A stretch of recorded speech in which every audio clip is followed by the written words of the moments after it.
ನಾಚಿಕೆಯ ಮುಗಿಲಿಂದ ಪ್ರೇಮ ಪೌರ್ಣಿಮೆ ತರಲು ನನ್ನವಳ ಎದೆಯಲ್ಲಿ ನಿಮ್ಮ ಚಂದ್ರ ಹೋಗಿ ಕುಂತ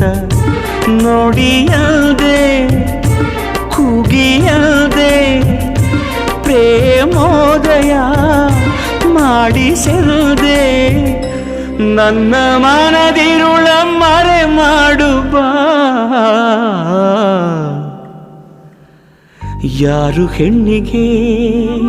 ಮೊದಲ ಬಾರಿಗೆ ನಾಚುವವರ ತಂದರು ಕಣ್ಣು ಮೊದಲ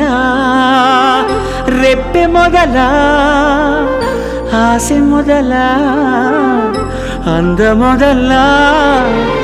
ಅಂದ ಅಂದರೇನು ನೀನೇ ಅಂದಿನ